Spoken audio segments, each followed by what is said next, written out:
বিসমিল্লাহির রহমানির রহিম। আসসালামু আলাইকুম। কেমন আছেন আমার প্রিয় ভাই ও আপুরা? আশা করি আল্লাহর রহমতে অনেক অনেক ভালো আছেন। আমিও আলহামদুলিল্লাহ আপনাদের সকলের দোয়ায় ও আল্লাহর রহমতে ভালো আছি। তো কাছে দূরে দেশ বিদেশে যে যেখান থেকে আমার এই ভিডিওটা দেখছেন তাদের সবার প্রতি রইল আমার আন্তরিক ভালোবাসা ও শুভকামনা। তো বন্ধুরা, আপনারা যে যেখান থেকে আমার এই ভিডিওটা দেখতেছেন, আমার ভিডিওর সাথে যুক্ত হইতেছেন, সে বন্ধুদেরকে বলবো অবশ্যই ভিডিওটা দেখার সময় একটা লাইক দিয়ে ভিডিওটা দেখা শুরু করবেন। ভিডিওটা দেখতে দেখতে হয়তো লাইকটা দিতেই ভুলে যান। অনেক আপুরাই এরকম করেন, হয়তো আপনাদের খেয়াল থাকে না, আপনারা হয়তো দিতে চান, মন থাকে না।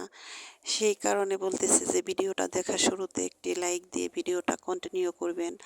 আপনাদের একটি লাইক আমাকে আমার স্বপ্ন পূরণে সহায়তা করবে। আর যে বন্ধুরা নতুন অবস্থাতে আমার এই ভিডিওটা দেখবেন, ভিডিওটা পুরোটা দেখে যদি একটু কোথাও ভালো লেগে থাকে তাহলে সাবস্ক্রাইব করে অবশ্যই আমার পাশে থাকবেন, আমাকে কমেন্ট করবেন। আমার কাজগুলো, আমার কথাগুলো, আমার ভিডিওটা কেমন লাগে অবশ্যই কমেন্ট করে জানাবেন। কোন ধরনের ভিডিও আপনাদের ভালো লাগে, কোন ধরনের ভিডিও আপনারা দেখতে চান সেটা আমাকে জানাতে পারেন। বরাবরের মতো আজকে সকাল থেকেই কাজগুলো শুরু করে দিয়েছি। তো বন্ধুরা, আমি বুঝতে পারি না আমি ঘরের ভিতরের যে কাজগুলো করি সেগুলো আপনাদের সাথে শেয়ার করতে পারি না। ভিডিওটা করি কিন্তু ভিডিওটা লাইটিং ভালো হয় না, অন্ধকার আসে। তো সেটাই একটু দেখালাম আপনাদের। জানি না ঘরের ভিতরে অতটা অন্ধকার না, তারপরে মনে হয় যে ফ্লোরটা কালো রঙের, সে কারণে হয়তো ভিডিওটা কালো আসে। সে কারণে আপনাদের সাথে আমি শেয়ার করতে পারি না সব সময়। তো সব কাজ সারতেছি সকালবেলা উঠে। এই যে কাজ, এগুলো তো নিত্যদিনের কাজ, এগুলো সব সময় করতে হয়। এই সিঁড়ি মোছা, বিশেষ করে ঘুম থেকে উঠে সব কাজ করার আগে দেখা যায় আমি এই সিঁড়িটা আগে মুছে নিই। কারণ সিঁড়ি, বাহিরের সিঁড়ি, রাতে অনেক সময় কুকুর বিড়াল হাঁটাহাঁটি করে, ঘুম থেকে উঠে আগে এটা মুছতে হয়। এমন এমন দিন যায় রাত 12টা 10টা শীত সময় উঠেও আমি এই সিঁড়িটা মুছি, কারণ যখন বাহিরে বের হই দেখি যে হঠাৎ করে যদি একটা কুকুর শুয়ে থাকে উঠে গেলে তখন আমার এই সিঁড়িটা মুছতে হয়। তা না হলে দেখা যায় যে এই সিঁড়িটা পাড়িয়ে আমি ঘরে গিয়ে আমার বিছানায় শুবো, মানে জিনিসটা জানি কেমন লাগে, এরকম আমার মাঝে মাঝে করতে হয়। তো এরকম হয় বিশেষ করে গরমের দিনে। যখন গরম পড়ে তখন দেখা যায় যে কুকুরগুলো এসে এই সিঁড়ির উপরে শুয়ে থাকে, হয়তো ওদের ভালো লাগে, ঠান্ডা লাগে। সে কারণে এই কাজগুলো আমার প্রতিনিয়তই করতে হয়। তো এটা করতে করতে আমি অভ্যস্ত হয়ে গেছি, এটা আমার অভ্যাস হয়ে গেছে। আর এটা না করলে এখন ভালো লাগে না। এটা যদি কুকুর বিড়াল আসে তারপরেও করি, না আসলেও করি, এটা আমার নিত্যদিনের কাজ। হয়তো ঘরটা একদিন পর পর মুছি, কিন্তু সিঁড়িটা আমার প্রতিদিন। দিনে দেখা যায় যে দিনেও 2বার 3বার মোছা পড়ে। অনেক সময় পোলাপান এসে পাড়ায়, তখন তো আর কিছু করার থাকে না, দেখা যায় যে মুছে ফেলি। আর আমার এই সিঁড়িতে, আমার এই বাড়িতে আমাদের আশেপাশের যে ছোট ছোট বাচ্চাগুলো আছে, আমাদের বাড়ির ছেলে মেয়েগুলো, ওরা এসে এখানে এসে বসে মজা পায়, খেলা করে। আমারও ভালো লাগে। প্রতিদিন আসবে যে কোনো এক টাইম। সকালে তো আসে না, দেখা যায় যে বিকেলের দিকে এসে ওরা এখানে বসে অনেকেই খেলাধুলা করে। তো বন্ধুরা, আজকে আমি কয়েকদিন ধরে সকালে ভাত তরকারি রান্না করি আমার ছেলের জন্য। তো আজকে আমার ছেলে বলতেছে আমি আজকে ভাত খাবো না, রুটি বানিয়ে দাও। তো ছেলের কথা রাখার জন্যই আমি সকালে রুটি বানাইতেছি। ভাতে রাঁধতে চেয়েছিলাম কিন্তু ভাত খাবে না, রুটি। আমার ছেলেও ভাত, সে রুটিটা বেশি পছন্দ করে ভাতের চাইতে। তো সেজন্য আমি রুটিটা বানিয়ে নিতেছি। তো আজকে রুটি বানাবো আর হলো সবজি ভাজি করব। এগুলো সকালের খাবার।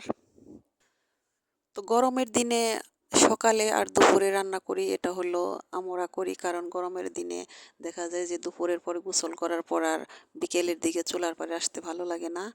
সে কারণে সকালে আর দুপুরেই করি। কিন্তু এই যে সামনে আসতেছে শীত, এই শীতের সময় দেখা যায় সকালে আর রাতে রান্না করব। কারণ রাতে ঠান্ডা খাবার খাওয়া যায় না, খাইতে পারি না। ওই দেখা যায় যে সকালে রান্না করব আর হলো সন্ধ্যায় রান্না করব। তো বন্ধুরা, আমি আজকে এই রুটিটা বানাবো, রুটিটাই আপনাদের সাথে শেয়ার করতেছি। রুটিটার জন্য পানিটা একদম গরম করে, মানে একবারে বলক তোলা করে নিয়েছি। তারপরে ময়দার মধ্যে দিয়ে ভালো করে ছেনে নিলাম। আর এই হালকা কুসুম গরম পানি দিলে রুটিটা শক্ত লাগে। যদি পানিটা একদম বলক তোলা করে একটু ফুটিয়ে নিয়ে তারপরে যদি ময়দাটা তৈরি করে নেই রুটির জন্য, তাহলে ভালো হয় বেশি। তো বন্ধুরা, আমরা গৃহিণীরা যারা পরের বাড়ি বউ, ছেলের বউ হয়ে গেছি, তখন দেখা যায় যে আমাদের নিজের কোনো চাওয়া পাওয়া নিয়ে সব সময় সব কিছু করা যায় না। বাড়ির ৫ জন থাকলে বা ২ জন থাকলে তাদের মতামত নিয়ে চলতে হয়। তো সকালে ইচ্ছা ছিল যে ভাত তরকারি রান্না করব। তো ছেলের আবদারে সকালে রুটি বানাতে হলো। তো এই তো আমার ইচ্ছার বিরুদ্ধে চলে গেলাম। তো ভালো লাগে অনেক সময় অনেকের ভালো লাগার কথাগুলো, যেমন খাবার, আজকে এই খাবারটা ভালো লাগলো না, এই খাবারটা রান্না করো। এগুলো শুনতেও ভালো লাগে, করতেও ভালো লাগে।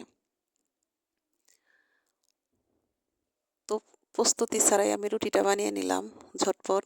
সবজিগুলো কুটে নিয়েছি। এদিকে ছেলে তারপরও তাড়াহুড়া করতেছে যে আম্মু তাড়াতাড়ি করো, তাড়াতাড়ি করো। প্রত্যেকটা দিন সকালবেলা উঠে আমার এই তাড়াটা দেয়। আমি দেখা যায় যে ওর সময়ের আগেই আমার কাজগুলো শেষ হয়ে যায়, তারপরও ও খুব তাড়াহুড়া করে। আমার খুব ভালো লাগে যে ও তো তাড়া দেয়, তারপরেও ভালো লাগে যে স্কুলে যাইতে আগ্রহী। আজকে যাইতে চেয়েছিল না, বলছিল যে আম্মু আজকে আমি স্কুলে যাব না, আমি পানা ফলের বড়া খাবো।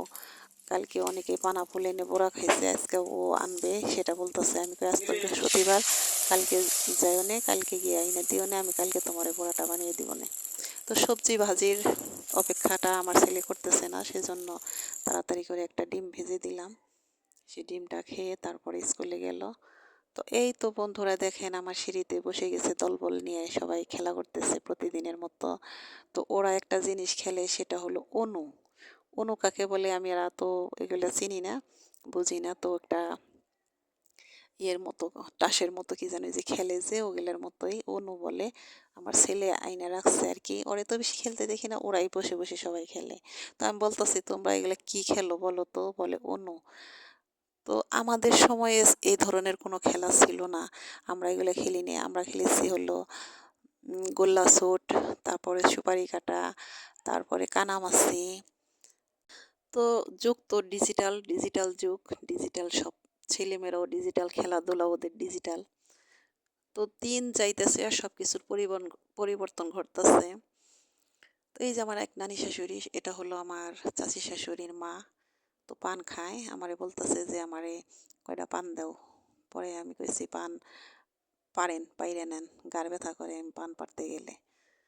তো নানি অনেক মানে রসিকতা জানে, অনেক কথাই বলতেছে যে আমার আপনাদের ভাই চাইলে নাকি বাইরে দিতাম, সে চাইতেছে দেখে বাইরে দিতেছি না।